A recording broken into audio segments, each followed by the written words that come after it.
Retour sur le plateau de VAP Expo pour entamer cette conférence ou cette discussion, j'ai plutôt envie de dire, parce qu'une conférence peut-être c'est peut-être un peu ennuyeux des fois. On va essayer de faire quelque chose de chaleureux, d'amical ici, et on va aborder un sujet qui de toute manière ne peut qu'être amical et chaleureux puisque c'est la culture.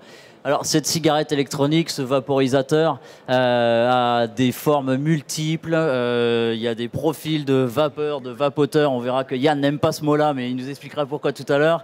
Il y a tout un monde qui se cache derrière. Alors cette cigarette elle est arrivée de Chine assez vite, elle a été adoptée par beaucoup de fumeurs. Multipliant derrière elle les intentions de sevrage aussi de tabac, modifiant l'une des habitudes de consommation les plus dangereuses, les plus meurtrières au monde. Je parle bien évidemment du tabagisme. Alors, est-ce que c'est un véritable pied de nez aux méthodes de cessation traditionnelles? Peut-être.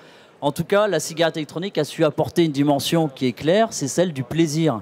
Et la culture, on va le voir, prend en compte cette dimension de manière très forte.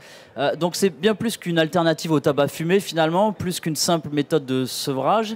L'ICIC s'est ancré dans une culture, celle de la vape.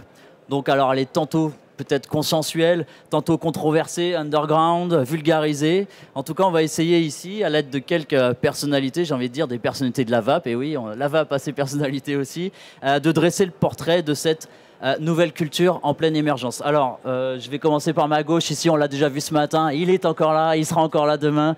C'est Phil Buzardo, il nous arrive tout droit des États-Unis. C'est un reviewer américain qui teste sans relâche et toujours avec un sens de l'humour qui est bien particulier, le dernier matériel qui sort sur le marché. À ma droite, j'ai Yann Kounen, que vous connaissez aussi peut-être. Donc, c'est un cinéaste français qui est en train de réaliser quelque chose d'assez particulier puisqu'il a décidé de consacrer une grande partie de son temps à la réalisation d'un documentaire sur la vape, et il revient à l'instant, enfin, ou quelques jours des États-Unis. Il a été faire un tour en Asie aussi. Il rencontre tout un tas de fabricants de liquides, de modeurs, etc. Donc il est vraiment bien placé, je pense, aujourd'hui pour nous parler de cette culture-là.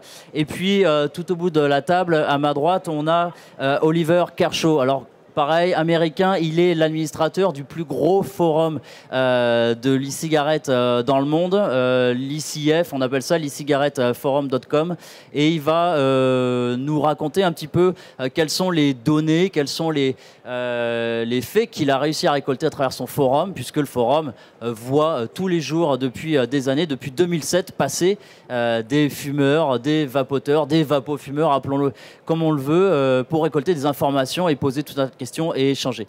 Donc voilà, je vais donner la parole à Oliver qui va peut-être démarrer avec sa petite présentation et puis on discutera après tout au long de cette conférence.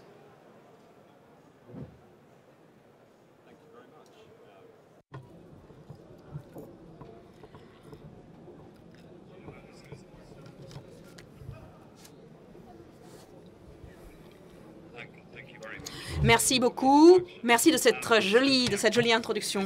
Et oui, en fait, j'ai pu travailler et je m'excuse parce que bon, on a pas mal de données, des données que nous avons pris ici et là durant ces 2 dernières années. Et c'est vrai que ça nous raconte vraiment l'histoire de la culture vape. Bon, alors bien sûr, on a aux États-Unis la plus grande population, n'est-ce pas, de cette culture. Et pour vous donner aussi quelques petites données, tout ce qui... Bon, j'ai créé ma société, donc comme vous le savez, en 2007. Et donc, on a vraiment 3 millions de visites par mois au niveau de mon forum sur la cigarette électronique. Et puis, on a environ 1,25 million de visiteurs, etc. Je passe ces données, pardonnez-moi, mais j'ai une présentation trop longue. Donc, on a fait une enquête. En fin de compte, on a eu environ 10 000 réponses sur une enquête qui a été faite. Et en particulier, donc aux États-Unis, bien sûr, c'est le public américain ici qui a été en étude. Et eh bien, qu'est-ce qu'on a vu? Et bon, c'est ce graphe qui est tout à fait parlant. C'est-à-dire que on voit l'augmentation de la communauté vape aux États-Unis et avec la cigarette électronique. Et donc, on a un pic en 2012, comme vous le voyez, et ça continue. Ensuite, il y a une petite baisse en 2013, mais globalement, on voit la culture, la culture, donc vape, vraiment, et ça a une explosion hein, à partir de l'avril 2014. Et regardez ce qui se passe. Et il y a vraiment un intérêt dans cela et dans tout ce qui concerne, disons, ce symbole. C'est symbolique au niveau de la culture. Les gens sont intéressés par cela. Et c'est vraiment, ce n'est plus la cigarette électronique qui intéresse vraiment les gens, mais c'est vraiment la culture. Parce qu'en France aussi, quand on questionne Google Trends, donc cet outil de Google, et qu'on regarde les pics de fréquentation des requêtes qui sont liées à l'e-cigarette, on s'aperçoit que généralement c'est lié à des parutions de presse assez alarmistes, ou en tout cas des parutions de presse qui ont fait la une. Alors je pense par exemple, nous en France, il y a eu la ministre de la Santé qui a à un moment donné pris la parole, il y a eu aussi une autre autorité de santé qui s'est exprimée sur le sujet, et à chaque fois on voit une incidence de la publication de certains papiers sur les requêtes, comme si soit ça encourage le fumeur, soit ça le décourage. Est-ce que toi tu confirmes cette tendance avec des données ici mondialisées? Bon, en fait, je pense que si on regarde ici, ce sont des données nouvelles, c'est-à-dire des gens qui veulent cesser de fumer et en fin de compte, avec la solution, la cigarette électronique, ce sont vraiment des alternatives. Et voilà, en fait, l'idée, c'est un petit peu ce que l'on voit ici. Et c'est vrai, parce qu'on a vraiment un intérêt de plus en plus consistant vers cette culture. Et bon... Je pense que vraiment les gens tendent à cela. Et ici, c'est une belle façon de voir ces changements et de l'évolution de la culture. Voilà. Bon, et puis, si on revient aussi un petit peu en arrière, la deuxième génération, troisième génération, n'est-ce pas, et tous ceux qui ont commencé à utiliser ces produits, bon, c'est pas vraiment une belle photo, mais c'est une photo historique, n'est-ce pas?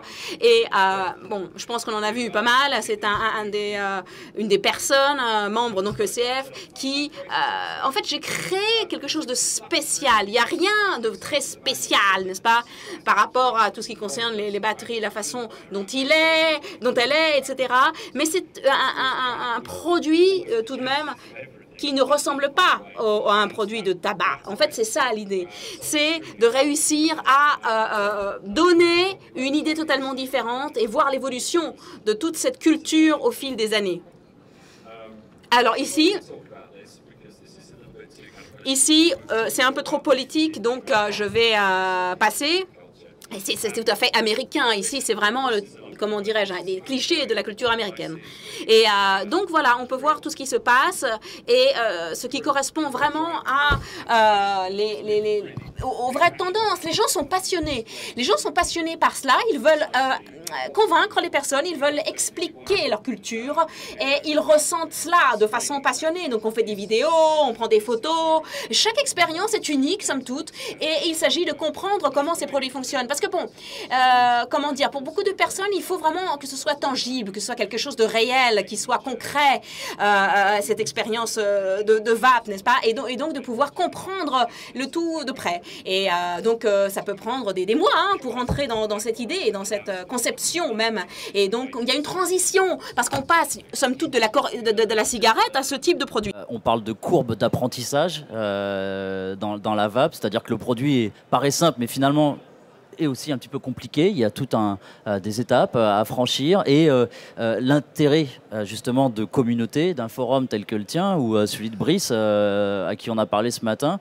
Est-ce que tu dirais que c'est vraiment une dimension extrêmement importante, qu'on ne peut pas dissocier le produit de l'information qui va avec, de la communauté éventuellement qui va avec? Oui, absolument. C'est très important ce que vous venez de dire. Et c'est ça qui force les gens à utiliser des produits spécifiques parce qu'ils ont en fait quelque chose qui les intrigue, n'est-ce pas, et qui peut marcher différemment et qui a aussi une façon d'impliquer dans la communauté. Idéal pour vendre une cigarette électronique dans un emballage posé sur une étagère, il faudrait un fascicule 3 feuilles A4 rempli d'informations, voire une vidéo explicative ou un vendeur sur place dans une boutique physique, c'est indissociable cette information qui doit être véhiculée avec la vente du produit?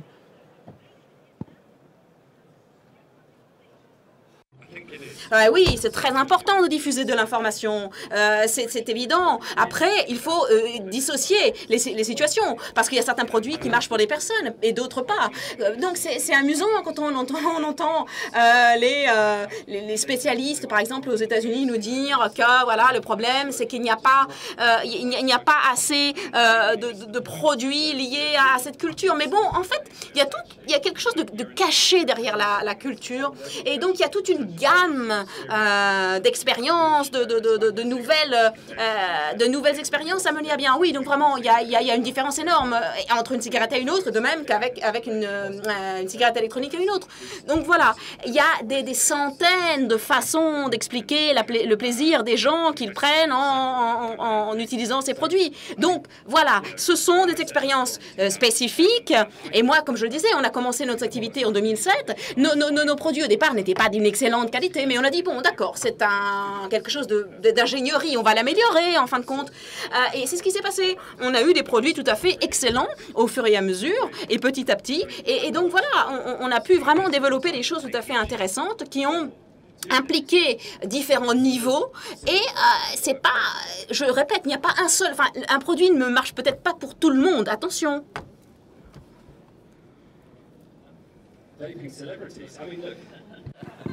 Ok, on a des célébrités, les VIPs, dont je parlais tout à l'heure. Donc, c'est clair que quand on a une culture qui naît, qui est identifiée, bon, voilà, ça crée eh bien, des personnes qui s'impliquent, qui suivent tout cela. Et donc, c'est ici le cas. Et donc, quelques exemples sympathiques ici, de photos. Et bon, quelle est la valeur, à votre avis, centrale qui est véhiculée, y compris en ligne, par rapport à tout cela, y compris par rapport ces derniers mois? On a eu vraiment un incroyable essor des boutiques spécialisées qui sont liées à cette culture. C'est fou ce qui se passe. Et donc, chacun a des données différentes. Mais en fait, ici, c'est tout de même des données que j'ai reçues des différents pays. On a 14 000 de lieux, donc de boutiques, n'est-ce pas, aux États-Unis. On en a 2500 en France et 800 au Royaume-Uni. Ça, ce sont des données fiables, n'est-ce pas? Donc, c'est incroyable. C'est un essor exponentiel, pratiquement. Donc, vraiment, c'est fou. Donc, imaginez 14 000 aux États-Unis. Mais il faut réaliser, c'est une donnée incroyable. Donc, bon, en fin de compte, ça a été vraiment un hub, un centre de développement de cette culture. À lui seul, qui a été un peu le point de départ de cette vape, ne suffit plus pour accepter, accueillir ce nombre grandissant de vapoteurs. C'est-à-dire que la boutique physique, au-delà de l'opportunité commerciale que ça représente, c'est aussi avant tout un lieu d'échange, un lieu d'information, et que naturellement on a besoin de parler, on a besoin d'être en face de quelqu'un, de toucher, de sentir, de goûter, et que l'internet finalement ne suffisait plus, et que ces forums, au-delà des forums, on est arrivé dans une dimension physique. Ah mais tout à fait, absolument, c'est tout à fait ça. En fait, on a commencé avec l'aspect Internet et tout, mais en fin de compte, je leur ai dit, ouais, mais au départ, on a quoi? On a une résistance, on a la batterie, c'est pas quelque chose de hyper technique. Donc, il faut vraiment se baser sur une relation aussi spécifique et tangible. Donc, c'est pas high-tech, hein, c'est pas la haute technologie. Voilà, c'est ce que je pensais. J'avais pensé déjà à cela. J'avais déjà eu cet aperçu dans mon esprit. Et vraiment, je pense que beaucoup de personnes cherchaient cela, surtout au niveau aussi des personnes qui consommaient du tabac et comment dirais-je, ils n'auraient jamais pu imaginer ça. Ça a été au-delà de toutes nos attentes, au-delà des sites, de Internet, comme vous le disiez, absolument. Alors, ici, on a d'autres exemples de cet essor impressionnant et on a 74,2% de nouveaux vapoteurs et donc ça c'est impressionnant pour les États-Unis, n'est-ce pas? Et on voit les données ici et puis les boutiques aussi par rapport aux d'autres données. Je vous laisse regarder les chiffres et on a un impact aussi bien sûr incroyable sur le type d'expérience des personnes. C'est-à-dire que quand les gens achètent en ligne, en fait ils commencent avec des saveurs liées au tabac. Et là, après, on a une transition. Donc, on a quelque chose de différent, on va en boutique, on peut voir toutes les gammes disponibles, on commence vraiment quelque chose de différent. Est-ce que tu dirais que là, on voit que ce qu'on appelle les vapofumeurs, finalement, les dual users, ceux qui donc utilisent les modèles jetables et qui continuent à fumer, où on voit qu'on a vraiment là une équité entre les deux, c'est finalement une stratégie de l'industrie du tabac, c'est-à-dire de vendre des cigarettes, ces cigarettes électroniques qui ressemblent à ces cigarettes. Le fait que l'utilisateur continue aussi, d'un autre côté, à fumer des cigarettes traditionnelles, c'est dans l'intérêt de ces vendeurs-là, ou est-ce que je me trompe, est-ce que c'est un petit peu trop tiré par les cheveux?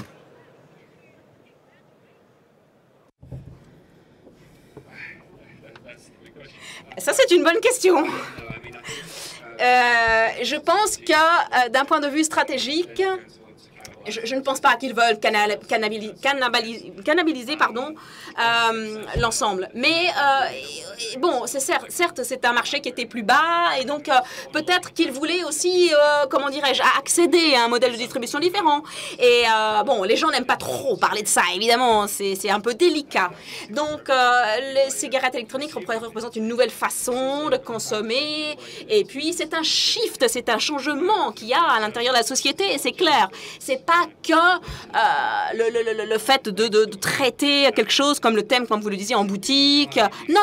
C'est un secteur totalement différent. Le secteur, l'industrie du tabac n'a jamais pu gérer cela. Elle n'a jamais pu s'attendre à cela. Donc, c'est quelque chose de tout à fait nouveau.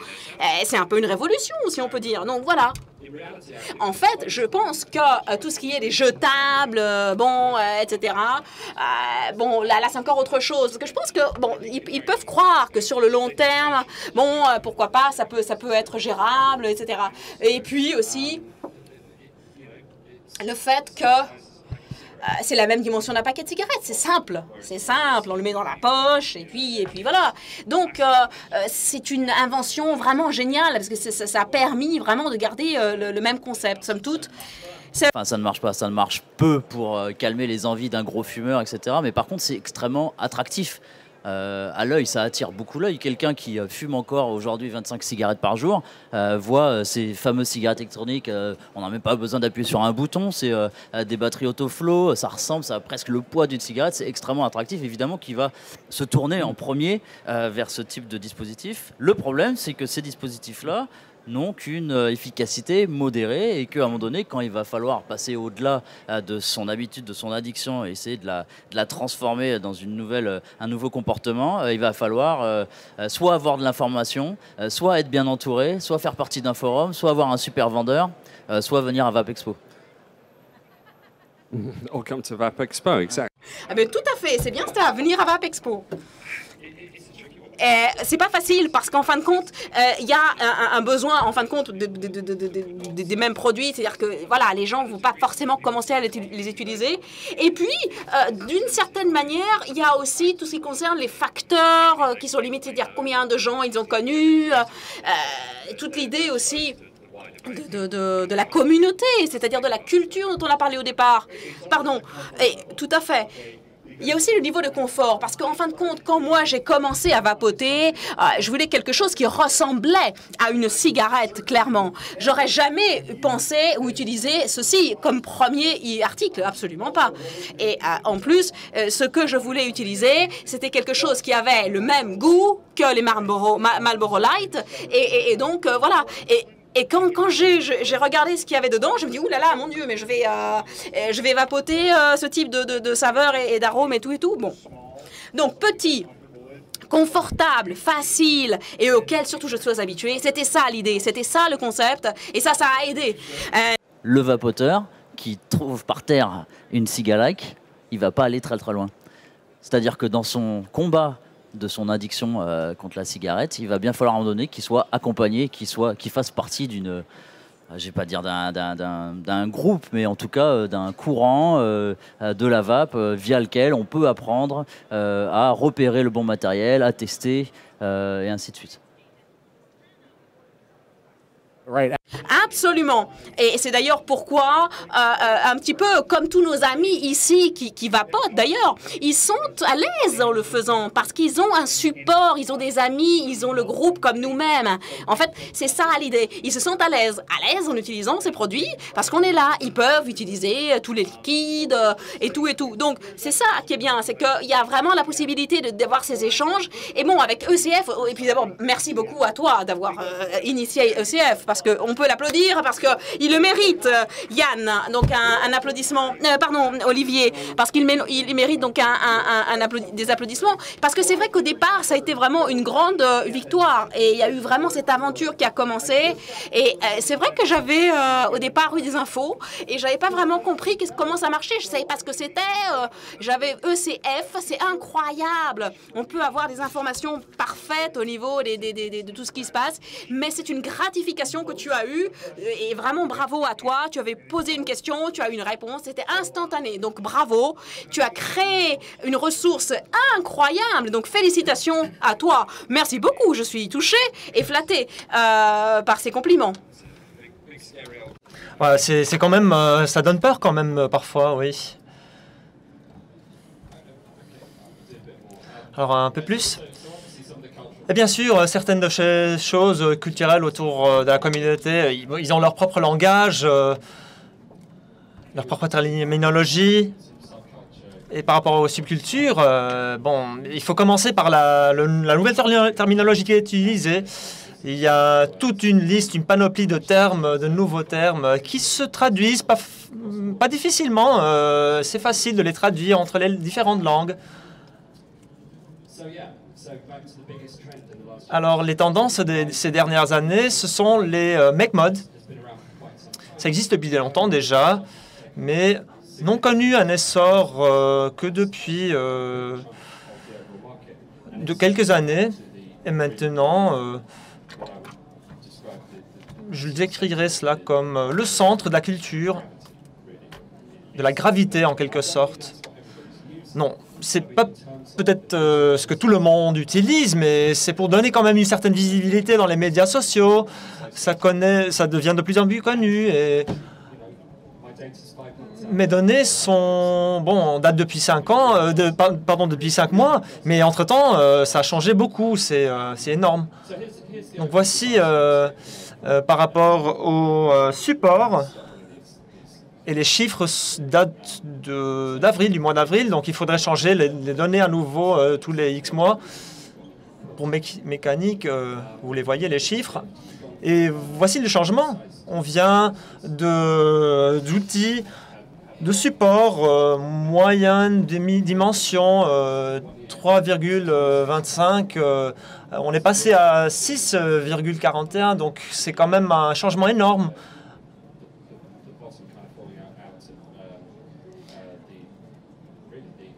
Et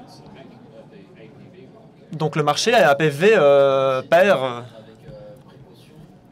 Il faut prendre ces données un petit peu avec précaution parce que je crois savoir que là, il s'agit d'avis ou de comportements d'utilisateurs du forum ICF. On n'est pas sur une population standard, on est sur une population de gens initiés qui continuent à échanger sur le forum et on voit que leurs habitudes de consommation changent. Ça ne veut pas forcément dire que, de manière générale, le marché est en train de changer dans cette direction, même si on a un petit peu l'impression que c'est le cas. Non, effectivement, il faut prendre des précautions, effectivement. Bon, ces chiffres ne sont peut-être pas représentatifs pour le marché entier. Ce sont des tendances qu'on essaye de montrer, des changements. Et il faudrait vraiment essayer de cueillir plus de données. Et il faudrait faire des enquêtes chez tout le monde. Et j'espère que cela va se produire. Ce serait rassurant. Et voici les chiffres, donc on voit des tendances, des changements par rapport à ces chiffres. Mais donc nos membres sont plutôt mâles, c'est un public surtout d'hommes. C'est assez représentatif pourtant. Donc, il n'y a pas que les nerds, le public est composé de personnes normales. Et tout le monde a accès à notre forum. Et il y a toute une panoplie de personnes, de différentes personnalités qui visitent notre site web. Donc, quelques autres chiffres par rapport aux atomiseurs, les changements. Et voici aussi quelque chose de très intéressant, 30% de saveurs fruits et que 15% de consommateurs qui achètent leur liquide dans une boutique. Donc c'est quand même un élément d'expérience. Ils essayent de retrouver une ambiance, ils essayent de découvrir d'autres odeurs et d'autres saveurs encore. Effectivement, 65% des personnes qui ne fumaient pas sont passées de la cigarette à la cigarette électronique. Donc spécifiquement pour les odeurs et pour les saveurs plutôt. Sur cette notion d'arôme, de saveur dans les liquides qui est extrêmement important, on vient le voir, c'est-à-dire que si dans un monde où l'e-cigarette n'aurait qu'un seul goût, celui du tabac froid ou à tout casser peut-être de la menthe, ça serait dramatique pour l'adoption, la popularisation de l'e-cigarette. Donc on sait que quand même il y a certains cadres réglementaires qui peuvent réduire ce champ des saveurs. Est-ce que toi, d'après les données que tu as récoltées, tu vois évidemment ça comme une menace pour la durée de vie de l'e-cigarette et son état actuel ? Si aujourd'hui on avait une cigarette avec simplement un seul goût ou deux goûts possibles, ça serait une catastrophe, tu dirais? Absolument. Oui. 3 fois oui. C'est un sujet très sensible. Aux États-Unis, c'est un sujet qui est entendu parler par certains médias que les arômes type bonbons, fraises, tagada, etc. étaient clairement destinés à appâter les jeunes. C'est quelque chose qui te fait réagir, toi, Oliver, quand tu entends ça? En fait, je ne crois pas que les jeunes commencent sur base de cela, sur base des fruits, des odeurs et des saveurs. Pour moi, ce n'est pas plausible. Il y aura certainement des jeunes qui commencent à fumer et il faudrait mettre ça dans les chiffres. Et aussi, peut-être changer un peu d'approche. Mais cette notion que les jeunes ont été visés sur base des odeurs, des saveurs, c'est des non-sens. Ça vient d'où? Eh bien, ça vient de certains sites web, ces informations. C'était mené par des consommateurs. Et ce sont probablement aussi des marketeers qui essayent de jouer là-dessus. Mais il faut essayer de créer une sorte de plaisir. Et aussi les ex-fumeurs qui ont laissé la cigarette et qui passent à la cigarette électronique, ils retrouvent du plaisir tout en gardant leur santé. Mais je pense aussi qu'il faut être très prudent par rapport au marketing de la cigarette électronique. En quelque sorte, oui, mais mon saveur a survécu ma jeunesse, oui, mais il faut être vraiment prudent d'appeler une saveur d'une telle ou d'une telle façon. Il faut vraiment aussi prendre des précautions par rapport à la labellisation des produits. Les étiquettes qui apparaissent sur les fioles, par exemple. Donc les gens doivent avoir plaisir à fumer, mais il doit y avoir des précautions. Oui, cela devient de plus en plus sophistiqué. Les libellés deviennent de plus en plus informatifs. Et c'est un sujet vraiment très politique, même s'il n'y a pas de souci par rapport aux jeunes qui prennent la cigarette électronique à saveur. C'est juste une question de perception. Mais le problème, c'est que c'est une force pas stoppable. On ne peut pas l'arrêter de toute façon. C'est une tendance qui se dessine. Mais comment faut-il stopper? Il n'y a pas moyen. À moins que, bien sûr, il y ait un cadre régulatoire. Et l'autorégulation, ça peut aider. Combien de liquide est-ce que vous consommez par jour? Bon, je n'ai pas les données comparatives, mais 25% vapotent plus de 6 millilitres par jour. Ça a plus ou moins doublé en une année, donc c'est un essor énorme. Et 25% consomment donc plus de 6 millilitres par jour. Et l'autre côté de l'histoire, c'est que on voit que les gens consomment moins de nicotine. En 2013, c'est la ligne orange et 2014, c'est la ligne grise. Et vous voyez effectivement que les gens fument moins, mais plus de volume. Est-ce que tu penses que c'est dû à l'amélioration du matériel, son efficacité, le fait que, on l'avait vu d'ailleurs, Farsalinos avait fait une étude sur le temps de délivrance de la nicotine. On avait vu qu'une e-cig était 7 fois plus lente qu'une cigarette pour acheminer la nicotine dans le cerveau, mais qu'avec des modes. Et alors c'était, si je me rappelle bien, Yann, tu me diras si je me trompe, c'était un mode Joytech là, voilà. Et le fait que ce type de matériel soit plus évolué favoriserait de moins en moins, en tout cas, l'utilisation de nicotine. Tu dirais, tu confirmes ça?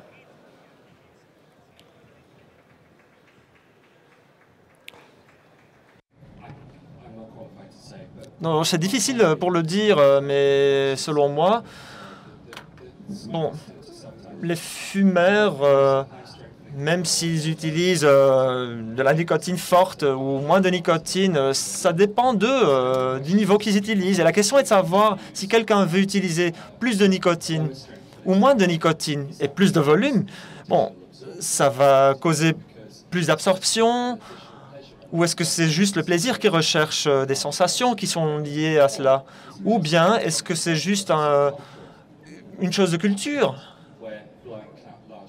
Donc, par exemple, la chasse aux grands nuages, ça peut faire partie d'une certaine culture. Bon, pour beaucoup de gens, c'est important de pouvoir vapoter beaucoup et en grand volume. Mais bon, moi, personnellement, je suis passé de ce style-là, et dans le passé, j'utilisais 50 millilitres, et j'ai passé plutôt vers une inhalation plus longue, et personnellement, je trouve que c'est plus agréable. J'ai moins le besoin de cette nicotine. Et je me sens moins dépendant de la nicotine aussi, même si je fume plus, mais j'ai entendu aussi d'autres histoires, bien sûr. Donc, je ne sais pas, c'est difficile à répondre. Presque terminé. Donc, voilà mon point de vue. Donc, volume et nicotine. Faut-il parler des deux côtés ou d'un côté où on veut plus de nicotine ou bien de l'autre côté, plus de volume et moins de nicotine? C'est ça la question. Et donc, peut-être une question dont on a discuté tout à l'heure aussi, d'ailleurs. Est-ce qu'on est en train d'évoluer vers des make modes, par exemple, et les produits dont on a parlé tout à l'heure, que va-t-il se passer de ces produits? Et qui va contrôler? Est-ce que ce sera l'industrie qui contrôle? Non. Et comment vont-ils le faire éventuellement s'ils veulent le faire? Ou est-ce que ces fumeurs vont être impactés plus par l'industrie du tabac?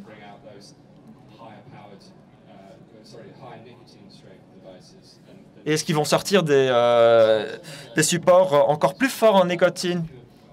Déjà, on a l'impression que l'émergence de la vape moderne, c'est-à-dire on parle des modes mécaniques, des gros nuages, d'appareils de plus en plus sophistiqués, est en train finalement de dénormaliser l'acte de fumer, c'est-à-dire qu'on n'a plus du tout de tabac, enfin le tabac disparaît complètement derrière ces gros nuages de fumée, même l'acte ne ressemble presque plus à l'action de fumer de cigarette, et en plus de ça, c'est accompagné avec une dénormalisation de l'usage de la nicotine, c'est-à-dire que plus on va vers des appareils de cette gamme-là, des appareils un peu plus sophistiqués, et moins on a de nicotine. Ce qui fait qu'on aurait finalement un double effet positif. Yann Konen, toi tu confirmes le fait que en passant sur des appareils voilà, de ce type-là, etc., tu utilises de moins en moins de nicotine. Est-ce que c'est quelque chose que tu as observé autour de toi?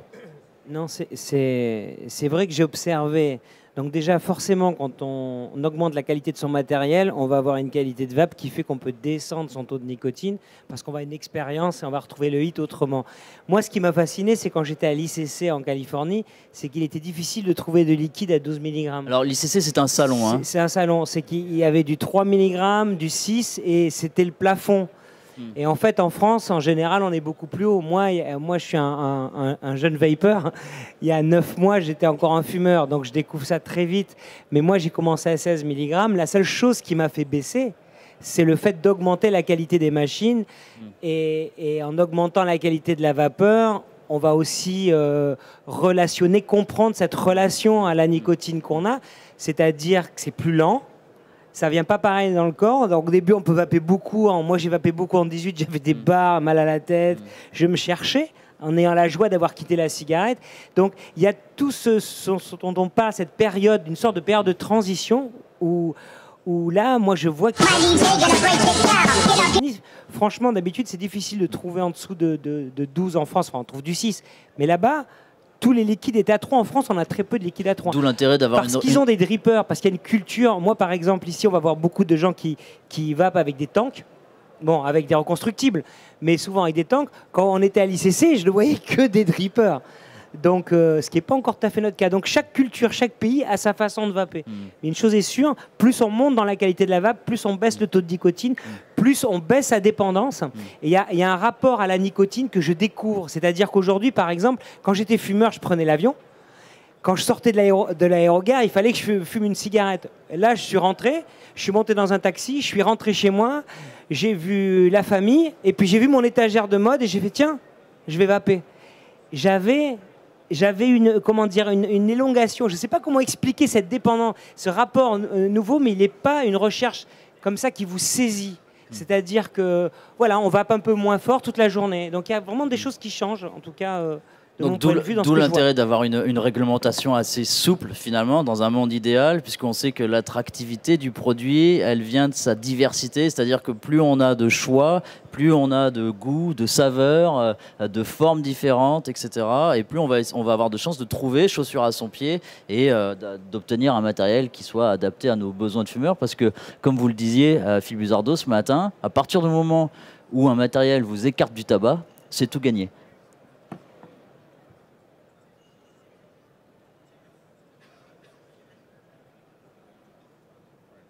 Sorry, I was waiting for the J'étais en train d'attendre la traduction. Mais tu as tout à fait raison, oui. Ce que j'ai remarqué, bon, c'est quelque chose de différent peut-être, mais moi, j'utilise 12 mg, mais il y a quelque chose que je veux vraiment de l'industrie. Et si vous pouvez réaliser cela, faites-le s'il vous plaît, parce qu'il y a une chose que je désire. Je veux... Bon, moi, quand je vapote, ça passe par la bouche, ça va dans les poumons, et c'est que après que je sens le plaisir. Mais j'avais pas ça quand je fumais. Ce que je voulais vraiment essayer, c'est d'utiliser un liquide, un e-liquide qui a exactement le même effet que le liquide 12 mg. Parce que ce que je ressens, ce que je veux ressentir, c'est ou bien la vape, ou bien la nicotine. Mais ce que je veux vraiment avoir, bon, un liquide sans nicotine qui me donne le même sentiment, ce serait génial. Participer aussi, on aura l'occasion d'aborder cette dimension technique du liquide et du matériel. Alors moi, j'ai l'impression, pour recentrer un petit peu cette conférence-là sur la culture, que c'est difficile de définir une culture, mais ici, dans la vape, on a... Et tu l'as dit, Yann, tout à l'heure, on a des stars, on a des personnalités, on a des personnalités émergentes dans un groupe. On a des groupes. Donc on a parlé tout à l'heure de forums, mais on a aussi des boutiques physiques. On a des salons comme celui-ci. On en a vu aux États-Unis, en Allemagne, il y en a un petit peu partout. Il y a peut-être aussi, on ne le sait pas, mais peut-être un style vestimentaire aussi. Il y a aussi avant tout un vocabulaire. Voilà, Yann dit naturellement, ah ouais, les vapers, ils ont tous des drippers à l'ICC, mais on comprend rien du tout ce qu'ils racontent. Finalement, si on n'est pas un petit peu dans le milieu, il y a des groupes de référence. Et puis il y a aussi des scientifiques. Alors ça, je pense que c'est un peu une première pour un produit qui contient la nicotine, c'est qu'on a des scientifiques, des personnes qui ont pris la parole, des personnes qui ont fait des études, des personnes qui ont fait avancer la vape et qui sont rentrés un petit peu dans ce groupe-là. Oliver, toi, cette dimension star, musique, vêtements, vocabulaire, groupe de référence, science, elle te parle, ou est-ce que tu vois qu'on pourrait ajouter un nouvel élément à cette culture? Par rapport à la terminologie, c'est intéressant parce que oui, on en a besoin pour que la culture se développe et se sépare en quelque sorte d'autres cultures. Mais le problème avec la terminologie, c'est que ça rend aussi les gens qui n'y s'y connaissent pas de s'isoler. Et bon, le jargon, ça effraie parfois les gens. Mais donc le produit dont on a parlé tout à l'heure et le style de vapotage, bon, ça a toujours existé dès le début. Et je crois qu'effectivement qu'on peut dire beaucoup plus que sur la terminologie. Donc c'est une sorte de libération de la cigarette traditionnelle. Et donc aussi la stigmatisation. Ce n'est pas une surprise que c'est quand même très important d'avoir une culture et d'avoir une terminologie. Et dans un groupe, il peut y avoir plusieurs subcultures aussi, et les gens veulent communiquer entre eux. Sur une comparaison, moi ça m'amuse beaucoup de comparer la France aux États-Unis. Les États-Unis ont beaucoup d'influence ici en France. On aime beaucoup, on parle beaucoup de liquide américain, on parle souvent des derniers modes à la mode, on parle des reviews de Phil Buzardo, est-ce que tu as vu la dernière, etc. Donc Yann, toi qui reviens justement d'une sorte de mini tour du monde de la vape, après tu nous en diras plus, je sais que tu as été en Asie, aux États-Unis, tu reviens de l'ICC, ce fameux salon. Phil ici est bien aussi placé pour le savoir. J'aimerais bien que tu nous racontes un petit peu comment tu vois la vape d'un point de vue français, mais à l'étranger, quand tu t'es déporté là-bas et que tu as vu ça, d'un point de vue peut-être ethnocentrique, si j'ai envie de dire, quels sont les sentiments que tu as eus en voyant la vape là-bas? Alors, il y a plusieurs choses. D'abord, en tant que Français, les Français sont appréciés en Californie. Pas moi, hein, mais je veux dire les fabricants de liquide. Do not worry about offending. Alors surtout, ne me vexe pas et ne m'humilie pas. Que par exemple, moi j'avais un Inax et voilà, il y a Vincent Ratea est là. L'Inax, c'était, j'ai découvert quand il a été vendu en discutant avec les vendeuses du shop où il a été vendu, Vaperev en l'occurrence. J'ai demandé à Vaperev, mais qu'est-ce qui s'est passé le jour où l'Inax s'est vendu? Et il m'a dit il y avait des gens qui étaient là à 6 h du matin. Donc c'est un petit atomiseur français produit ici, mais à 6 h du matin, alors que le magasin ouvre à 11 h, il y a déjà la queue et en 1 heure, c'est vendu. Donc j'ai retrouvé, moi, les gens que je filme ici qui étaient très demandés aussi là-bas. Alors, bien sûr, voilà, ça c'est déjà le rapport français. On n'était pas dépaysés avec les machines qu'on a. Maintenant, ce que j'ai découvert vraiment, oui, c'est qu'il y a une avancée aussi. Il y a un rapport déjà au show qui est typiquement américain. Et par exemple, je vois que c'est quelque chose de très calme. Ici, on est entre gens, on peut se parler. À l'ICC, on voyait limite des nains voler, mais ce n'était pas le cas. Mais il y avait des nains dansant, il y avait des jetés de liquide avec des bouteilles en verre. Donc là, il y avait des trucs un peu extrêmes pour moi. Hein. Moi, j'ai un peu extrême par rapport à la vape. En même temps, il y avait un show-off qui était très impressionnant et pour moi, en tant que cinéaste, c'était intéressant. Et le côté culture, ça ressemble à l'Amérique. Si on a une convention aujourd'hui, je ne sais pas, moi, sur la moto custom en Europe, il y a quelque chose de plus doux. Si on le fait à Garmisch, puisque j'y suis allé à Garmisch sur la moto, que si on va dans une énorme convention américaine de moto custom, on voit à l'extrême. Je crois que l'Amérique ressemble à l'image de l'Amérique qu'on en a. Et quelque part, il y avait, si tu veux, c'est un peu comme le cinéma. puisque moi je suis cinéaste, je peux parler de ça. Aux États-Unis, on a les immenses studios qui font des films inatteignables, et il y a les indépendants. Et il n'y a pas cet entre-deux en France. Nous, on a des petits films, on a un espèce de cordon central où on a des films moyens. Aux États-Unis, il y a ces énormes sociétés de vape, en fait, que ce soit les liquides, le stand de Space Jam, il faisait la moitié du salon, avec un show complet, avec des vedettes qui venaient et autres. Et à côté de ça, il y avait une détente particulière qui était remplie de tout petits stands, avec des liquides et des gens. Et c'était vraiment, là, il y avait un côté... je sais pas quoi. Il y avait vraiment quelque chose de complètement délirant, parce que se côtoyer des choses, des sortes de petites niches de liquides dont on n'avait jamais entendu parler, de go-go dancers et vape, de choses différentes, mais c'était vivifiant. Moi, en tant que cinéaste, j'ai pris à tourner un grand plaisir dans cette folie. C'est intéressant pour le film. Donc moi, j'ai vu ça. C'est-à-dire que je pense que culturellement, la vape, en tout cas, c'est la différence qui m'a surpris. C'est-à-dire qu'à côté, on avait tout. C'est-à-dire qu'en fait, la culture, c'est la diversité. C'est-à-dire, le monde de la vape, c'est la diversité. C'est-à-dire qu'à l'intérieur, des niches se retrouvent. C'est-à-dire, il y a les vapeurs bikers, il y a les vapeurs tatoueurs, il y a les vapeurs peut-être autres, etc. C'est-à-dire qu'il y a des niches dans les niches. Et en fait, je pense que c'est comme le tabac. C'est-à-dire que le tabac, au fond, tout le monde fume. Du paysan au chef d'entreprise. Et dans la vape, il y a cette espèce de possibilité, de largeur, de toucher tout le monde. Et chacun va trouver sa porte d'entrée dans la communauté. Un, ça sera l'ego, l'autre, ça sera un mode mécanique. Et voilà. Et aux États-Unis, je trouve que le ressenti, il est beaucoup moins uniforme que une sorte de ressenti qu'on peut avoir ici, qui est plus posé. C'était la folie, en fait. Voilà. Phil, en venant ici en France, le point de vue opposé finalement, parce que voilà, Yann est parti dans ton pays, toi tu arrives dans le nôtre ici. Quel est le sentiment? Qu'est-ce qui t'a frappé en arrivant ici? Tu m'as dit hier ou ce matin, je ne sais plus, que tu trouvais ça très organisé, très calme, presque théâtral. Quel est le sentiment? J'adore la Tour Eiffel.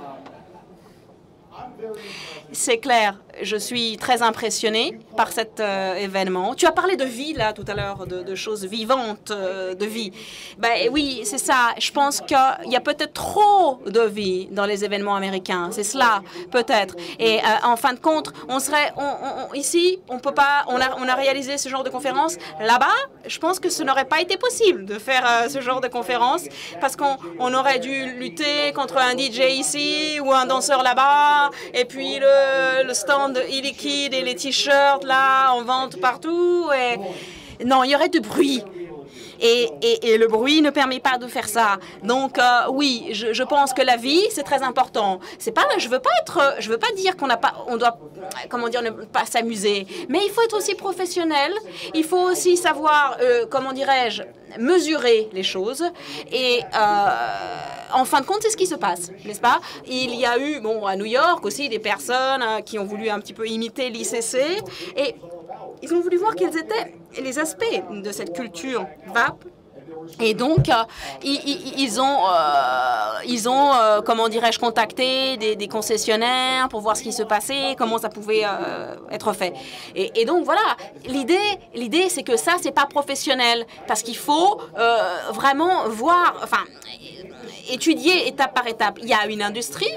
Donc déjà, on a des problèmes avec la Food and Drug Administration aux États-Unis. Donc ça nous suffit, parce qu'il y a déjà énormément de choses.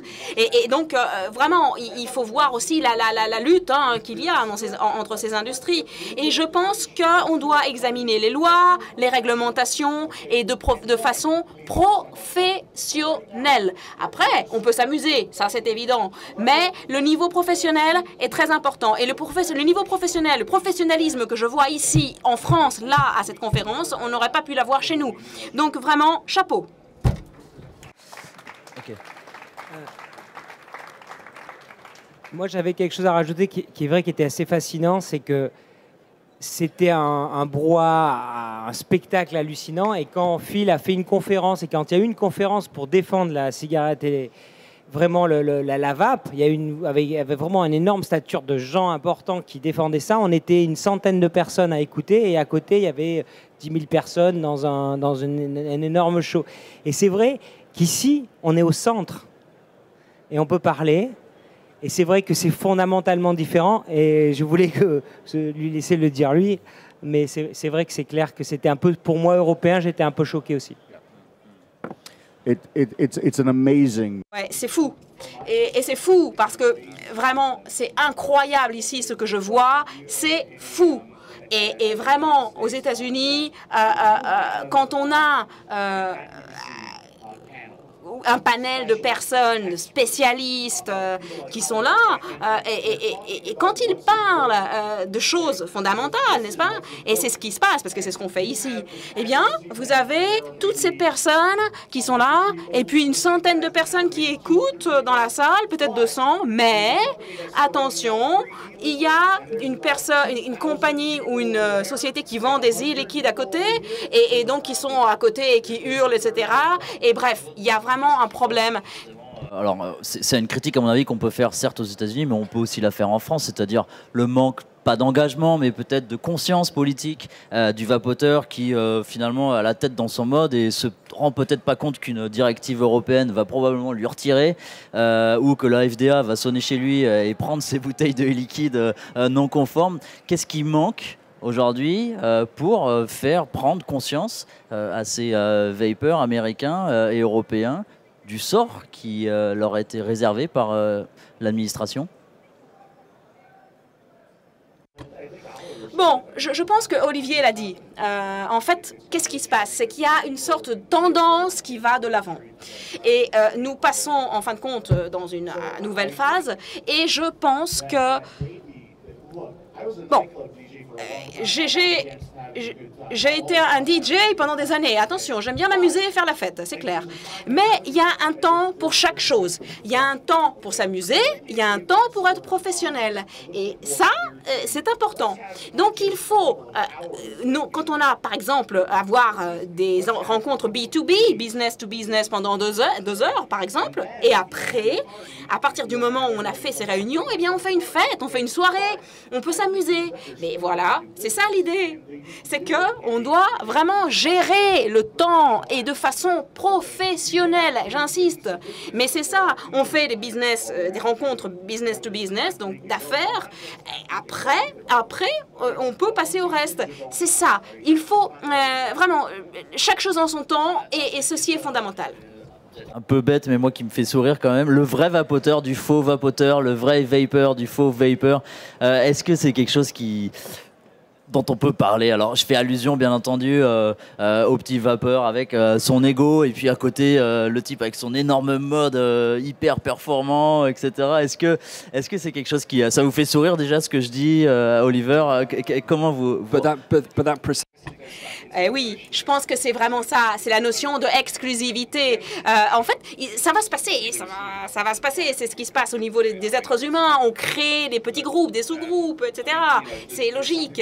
Et il y a des personnes qui sont qui font par exemple le double utilisation. Donc il y a des personnes qui sont un peu qui comprennent pas. Bon, donc il faut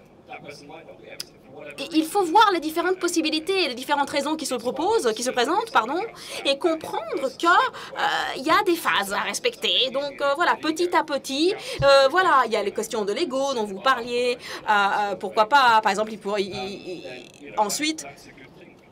Pourquoi pas? C'est une bonne définition déjà. Ça veut dire que c'est un potentiel qui peut changer, qui peut évoluer. Et dont j'ai parlé tout à l'heure, n'est-ce pas? Pour devenir une personne qui va vers la transition. Et puis, il y a, je ne sais pas si on peut vraiment parler de faux ou de vrai vapoteur. C'est un peu, comment dire, en dehors des lignes, parce que bon... pourquoi passer sa vie à parler de vape? C'est un petit peu des questions, on va dire, surréelles. Hein, voilà. Cloud chasing, on en parle de plus en plus, on le voit de plus en plus. Alors ça fascine et puis en même temps ça inquiète aussi d'une certaine manière, puisque ça touche aux températures de chauffe, ça touche à la manipulation d'accus, des notions d'électricité plus ou moins avancées. On en parlait ce matin, vous aviez énoncé quelques mesures de précaution, notamment au niveau des watts, etc. Est-ce que vous trois, vous diriez que c'est une pratique, un courant qui est minoritaire ou qui vraiment est en train de se démocratiser, cette recherche du plus gros nuage? Thanks. Merci beaucoup. Merci beaucoup de me poser cette question, mais c'est vrai qu'on est très inquiet sur ceci, on s'y penche. Bon, bref, il y a deux choses qui m'intéressent. C'est qu'on a d'abord le niveau de mon nid liquide, là, qui est presque vide. Et ensuite, c'est qui le vrai vapoteur? Alors, ici... c'est vrai que c'est pas facile, parce que c'est pas facile de définir un vrai vapoteur d'un faux ou je sais pas quoi.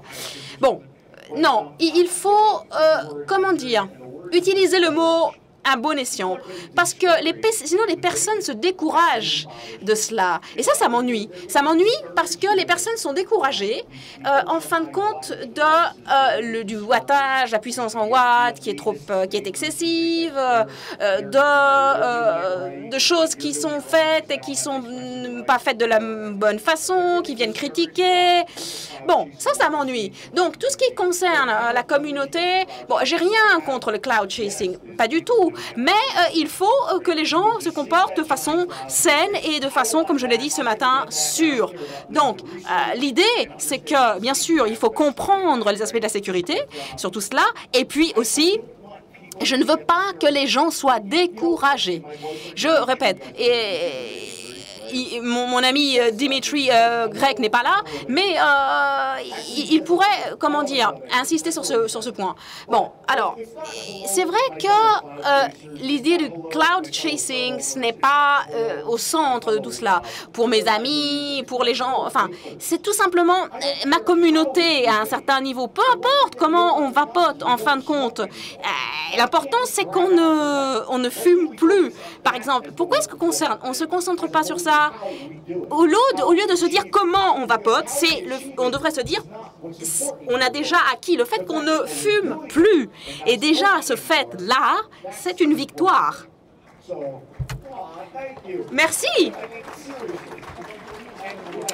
Et puis, je ne veux pas que les gens soient découragés. Je le répète, je suis désolée, mais vraiment, c'est très important pour moi de le préciser. Je ne veux pas que les gens se sentent mal à l'aise à venir, par exemple, à ce type de conférences, d'événements, et aller à l'ICC et être embarrassés ou mal à l'aise parce qu'ils utilisent d'autres systèmes ou autres. C'est totalement ridicule. Ils sont toujours des vapoteurs, et donc l'important, c'est qu'on soit tous unis, et voilà.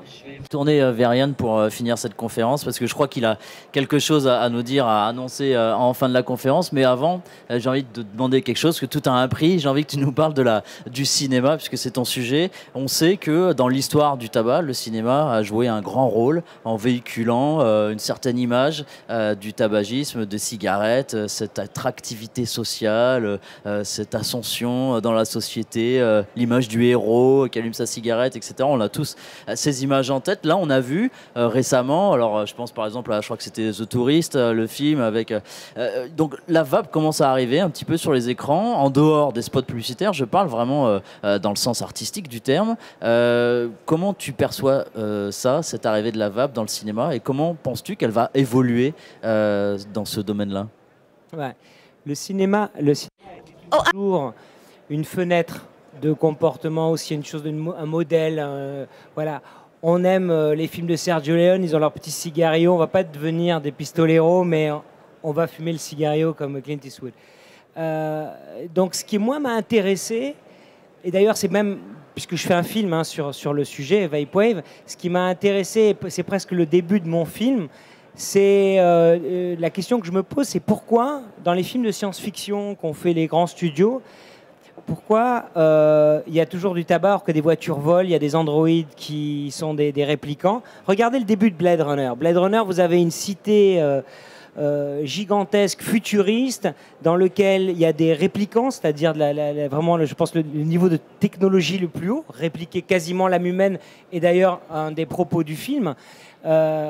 Et à côté de ça, vous avez donc des machines volantes, vous avez tout, sauf que vous voyez tout le temps, et dès les 3e plans du film, derrière son ventilo, un fumeur, avec du tabac. Et ça, c'est intéressant, parce que dans ce film qui veut capturer le futur, donc je vous dévoile d'ailleurs ma réflexion pour le film. Je pense que je vais avoir une voix off dès le début du film qui va raconter quelque chose de ce type. Mais Pourquoi Paname? Dans le film, il y a Paname aussi. Hein. Je ne sais pas si vous vous souvenez de Blade Runner, parce que c'est un film emblématique d'un futur, le film de Ridley Scott. Vous voyez des publicités pour une compagnie aérienne, et bien sûr, ils ont choisi Paname. Ils ont choisi Paname parce que Paname est un géant qui ne peut tomber. On n'a pas choisi American Airlines. À l'époque où ils ont choisi Paname, Stanley Kubrick a pris Paname dans le vaisseau qui va sur la Lune. C'est un vaisseau Paname. Parce que c'est une tellement grosse société que le cinéaste ne peut pas imaginer que celle-là va tomber. Donc, je vais commencer mon film sur le cinéma qui n'a pas pu imaginer la mort de géants tellement puissants. Et pourtant, ils sont tombés. Pour moi, le futur, je crois que tout cinéaste aurait dû inventer, à un moment donné, c'est tellement simple quand on y réfléchit, aurait dû pu imaginer un futur avec des machines à absorber la nicotine, avec des vapeurs colorées. C'est évident. On a imaginé tout, le cyberpunk et pas ça. Donc, la question qui se pose par rapport au cinéma et au tabac est intéressante. C'est qu'il y a deux choses. On n'a jamais pu imaginer un futur sans tabac, et le tabac est tellement présent dans le cinéma qu'il a une dimension glamour qui fait que le héros continue d'être associé au tabac. Au-delà de ça, il faut quand même savoir que les industries du tabac ont mis beaucoup d'argent à Hollywood. Ça, c'est vraiment aussi le point. La question, elle n'est peut-être pas que Ridley Scott, au fond, ait imaginé un futur sans tabac, mais est-ce que Ridley Scott n'a pas eu de l'argent? À un moment, j'allais lui poser la question. A eu de l'argent de l'industrie du tabac pour mettre des fumeurs dans son film du futur, pour que l'industrie du tabac pense que dans le futur, on va même pas leur donner la possibilité d'imaginer autre chose que de fumer des cigarettes. Donc, je trouve intéressant ça. Donc maintenant, qu'est-ce qui se passe? Moi, je suis cinéaste. Normalement, je fais de temps en temps des documentaires, c'est le cas là, mais je fais surtout des fictions avec des acteurs. Donc, qu'est-ce que je vais faire moi dans mes prochains films? Si je fais pas un film historique, si je fais un film contemporain, je vais faire de mes personnages, je vais les faire vaper. Des chouettes machines avec des bons produits. Je vais les faire vaper comme je faisais fumer mes personnages avant. Parce que moi, je crois que, et je vais le faire sans placement de produits plus que ça. C'est les méchants ou les gentils? Non, ça va être les gentils qui vont vaper. Les gentils vont vaper, les méchants vont fumer. Voilà.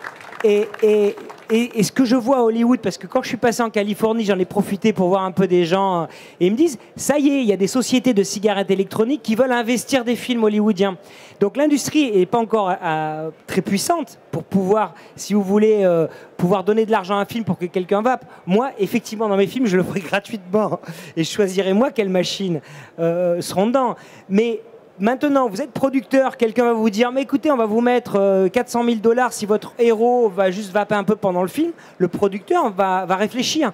Et avant, c'était tout le temps le cas avec les cigarettes. Je ne vous dis pas, moi, le nombre de fois où on m'a proposé de mettre des cigarettes dans un film où je n'avais pas forcément envie. Ça, c'est une question intéressante parce que le paradoxe là, dans ton projet documentaire, c'est qu'à la base, tu avais demandé à des fonds privés en provenance de grandes maisons d'édition. Alors, je ne vais pas signer de nom, mais je crois que tu avais été chez Canal demander de l'aide pour monter ton documentaire. Ça t'a été refusé parce qu'on touchait à un sujet tabou qui était assimilé de près ou de loin au tabac. Et alors, par précaution, on t'a dit ah non, c'est un petit peu trop délicat ce sujet, débrouille-toi tout seul pour monter ton budget. Donc, tu as fait appel au financement participatif. Est-ce que finalement, là, c'est pas.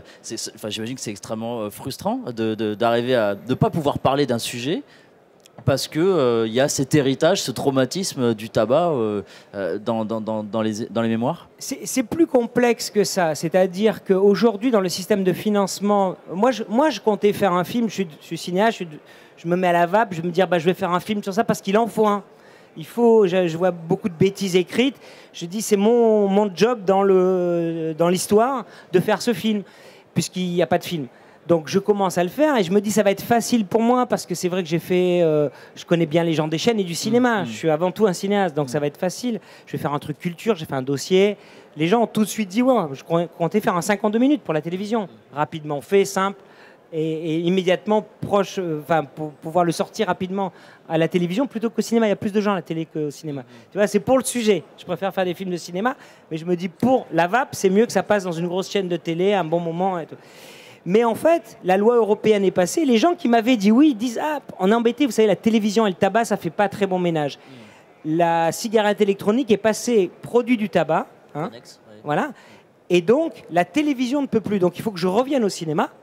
faut que je repasse dans une autre porte et il faut que je commence vite. Donc c'est comme ça que j'ai lancé un crowdfunding en me disant je retournerai voir des gens du Mais cinéma. maintenant, on commence à en voir des publicités alors d'un certain type. On en parlera mardi lors d'une conférence publicité, mais on commence à en voir de cette publicité, au moins en termes d'image pour les fabricants de liquides notamment. Est-ce que c'est pas frustrant maintenant de voir que la même chaîne chez qui tu étais allé finalement est en train aujourd'hui de diffuser des spots moi, publicitaires? Moi, je crois qu'avant tout, c'est l'inconnu. Ce que je découvre moi en faisant ce film, c'est que c'est un Far West.